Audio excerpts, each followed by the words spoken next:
What's going on, tubes? 03 Saturn fan here. We're going to try filming this video again.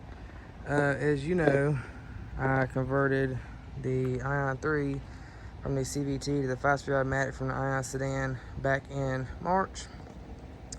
Talking to my grandfather, he said, why don't you go ahead and get the stuff to convert your Ion 2 from the CVT to the 5-speed automatic.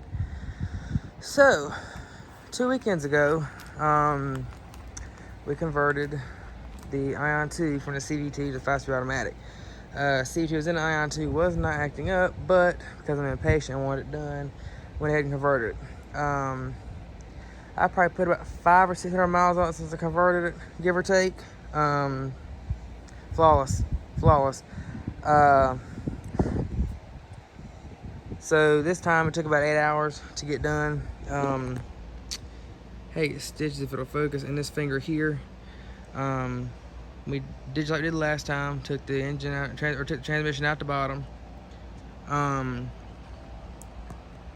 we had the transmission out. We started at 5 p.m. on a Friday, had the CVT out by 9.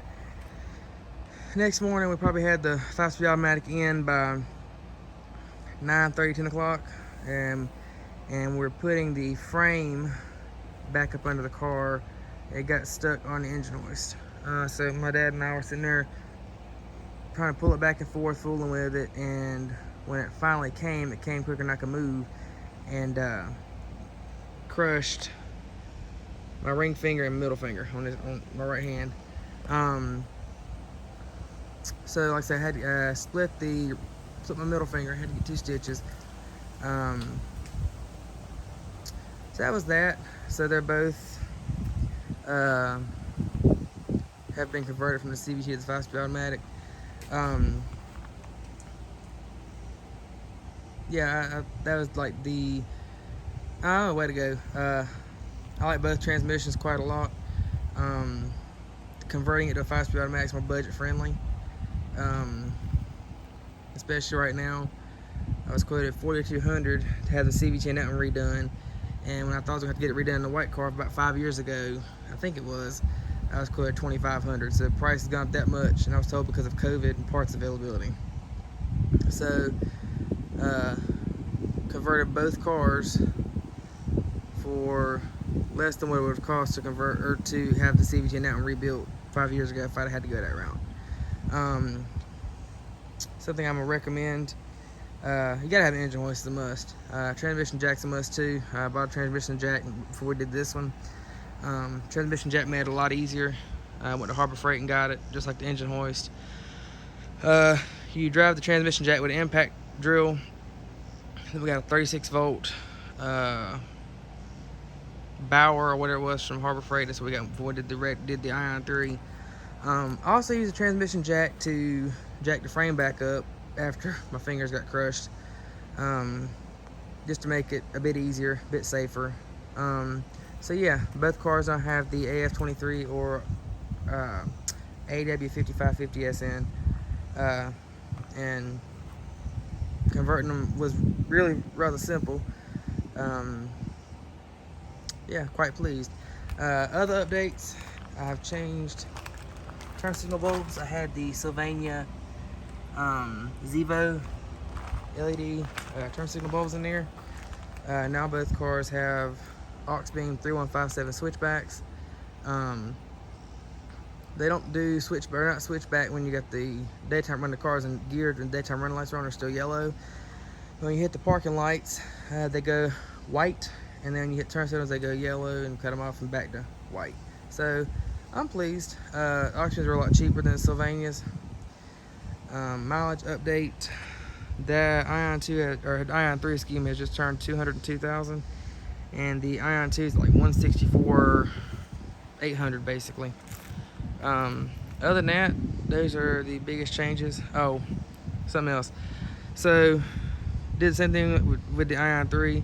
After we converted both cars and after having taken the suspension loose on them, we took them.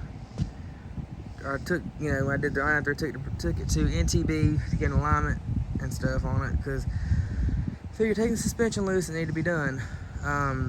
So this time we're going to take the Ion 2 to NTB to get the alignment done and balance the rest of the tires. I was there when they opened and Showed up, they said they didn't have anybody to do an alignment until 10 o'clock. I said, well, okay. So he told me to go to another NTB close by. So I did, and he's like, well, it'll be 5 hours before I can get to your car. Still behind him yesterday. Okay, so Dad and I were talking. He suggested precision tune. Biggest mistake of my life. Do not go, I said my life, biggest mistake. Do not go to precision tune. I went to precision tune, dropped my car off earlier in the morning, between 9 and 10, and didn't get it back till after 3. I called around noon to check on it. I said, oh yeah, you got one more car ahead of you. We'll get to yours next, and then we'll call you when it's ready. I figured by 2:30 they should be done. So I was in town, so I rode back to precision tune, and I see somebody leaving in my car. And I got air tags in the car, so I can kind of track where the car's going. And the guy took about 2 miles up the road. So I go inside and I asked the lady, I said, where did he go in my car? And she goes back in the back, say she shouldn't have left, and went back in the back and talked to her manager. And comes back and says, oh, well, he had to check, make sure the tires were okay. Well, why wouldn't the tires be okay? All you're doing is an alignment, balance, and rotation. I said, is my alignment done? No. So she told me about being another hour. Okay. So that was at 2:30. So about 3:30, I get back. Car's outside. I took the picture up before I left. I don't know if you know, but or if you guys know, but I had that wheel repaired when I bought it. I bought these wheels. Had a small bend in it. I guess somebody hit a pothole, so I had that wheel repaired. But saying that to say, I took the valve stem cover off and took it with me so I would know when I got back which corner of the car that particular wheel was on. So I get back and I'm walking around the car, and I notice on the passenger side they didn't rotate the tires. So I go inside and ask, I say, question for you. Did they rotate all my tires? Yeah. I said, well, I know otherwise because the valve stem off so that I would know where that particular wheel was at on the car because I had it repaired. I said, that wheel's still in the same spot. So I know they didn't rotate the tires on that side. And then the girl proceeded to argue with me. So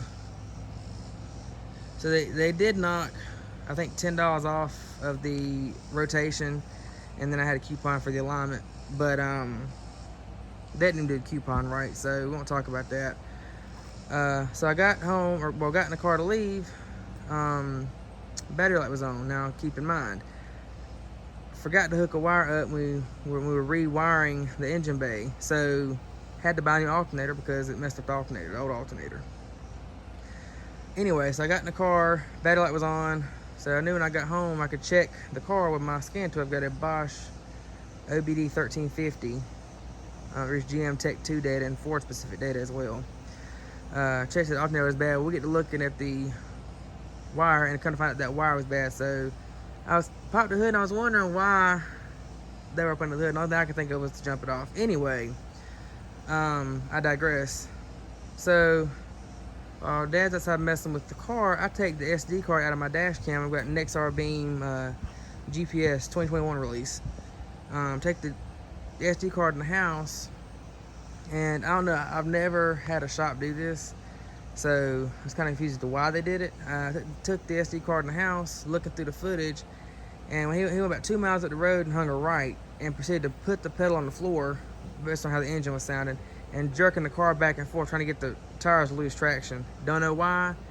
I reached out to Precision Tune Corporate and haven't heard back, so I don't know why or whatever. They probably won't call me back, honestly. So all I gotta say is, don't go to Precision Tune. I should have gone to the local shop I usually always use, but normally I didn't go to them, even with the red cars, because they're not, or the Ion 3 is because they're not open on the weekends. Next best choice would be NTB, for me anyway, because they're pretty good. But anyway, that's the update video. Hadn't posted a video in a long time, so I will catch you guys in the next one. Bye bye.